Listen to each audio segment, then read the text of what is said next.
But some of my Republican friends still have not given up on the need to punish the poor and working people. You haven't raised the minimum wage in 10 years. Bernie Sanders absolutely rocked the Senate floor, torching Republicans over their opposition to poor and middle-class people making more money in the relief bill.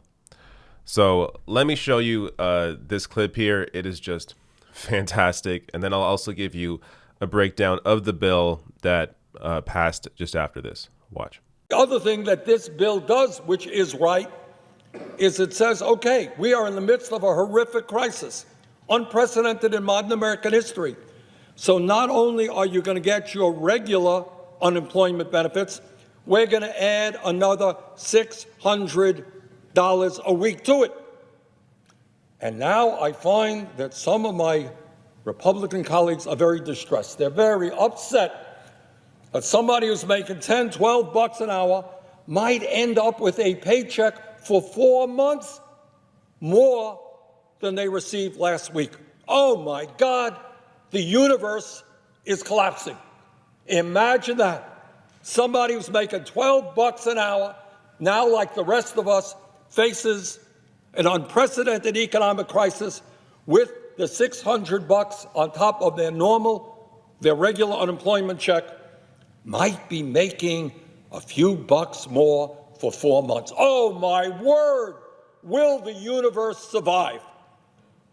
How absurd and wrong is that? What kind of value system is that? Meanwhile, these very same folks had no problem a couple of years ago voting for $1 trillion in tax breaks for billionaires and large profitable corporations. Not a problem.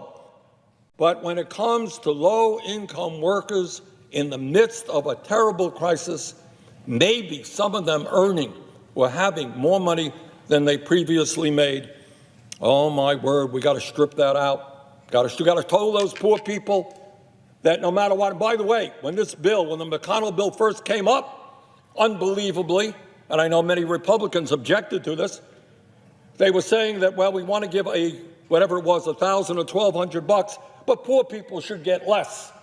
You see, because poor people are down here, they don't deserve, they don't eat, they don't pay rent, they don't go to the doctor, they're somehow inferior because they're poor, we're going to give them less. Well, that was addressed. Now everybody is going to get the $1,200, but some of my Republican friends still have not given up on the need to punish the poor and working people. You haven't raised the minimum wage in 10 years. Minimum wage should be at least $15 an hour. You haven't done that. You've cut program after program after program, and now, horror of horrors, for 4 months, workers might be earning a few bucks more than they otherwise went. Well, needless to say, this is an amendment that is coming up. I don't think it's going to go very far. And if it does go far, I will introduce an amendment to deal with the corporate welfare, the $500 billion in corporate welfare, which is, to me, a very serious problem. But I do not think they're going to get the 60 votes, and that will be the end of it. This is incredible. This is Bernie Sanders at his best. And this is who Bernie Sanders has always been. I'm going to show you some reactions in a minute here from people online.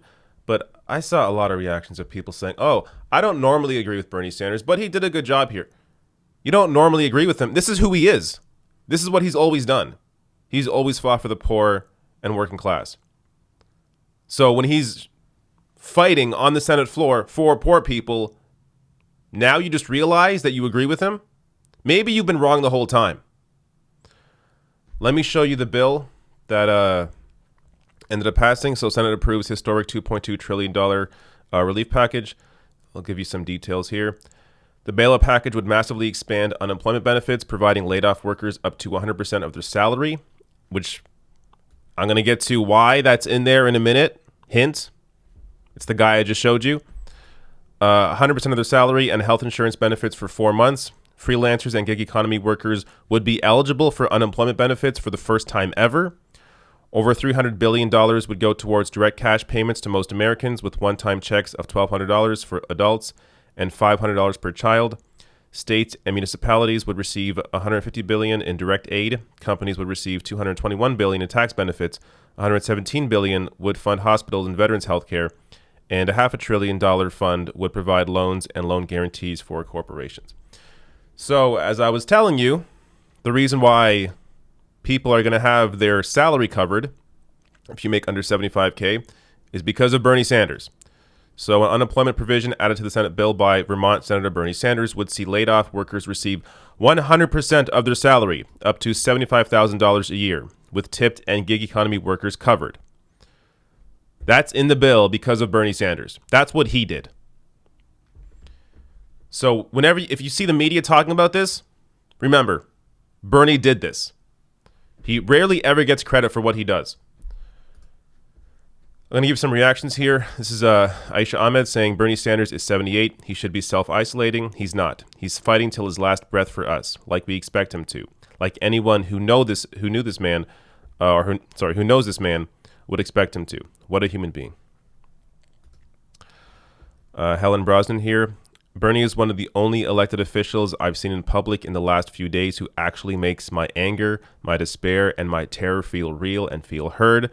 I could cry watching this. This tweet here, Bernie Sanders just took on Senate Republicans and won.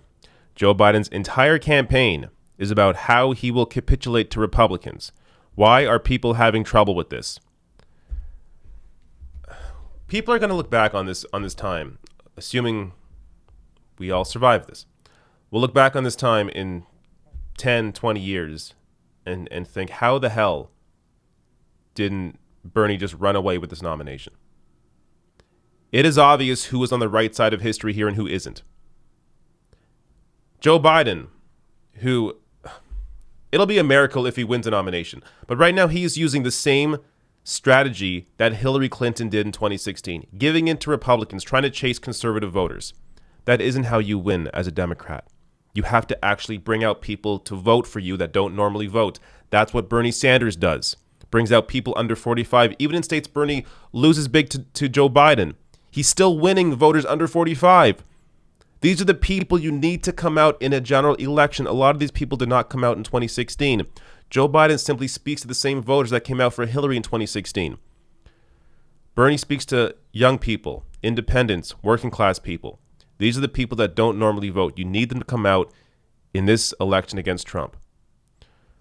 The idea that giving in to Republicans are somehow going to bring out more voters, bring out younger voters, is completely insane. Another reaction here, Heidi Heidkamp. One of the tweets I was talking about earlier. I may not always agree with Bernie Sanders, but this is Bernie Sanders at his very best. You go, my friend. Look, it's nice to see people like this wake up for half a second, but this is who he always is. He's always fighting for the poor. He's always fighting for the working class. This is who Bernie Sanders is. Wake the hell up. Abshir Omar, last reaction here. When my family first arrived in America, we lived in a homeless shelter in Seattle. I have never forgotten the sting of poverty and how it feels to be unheard. Bernie makes me feel heard.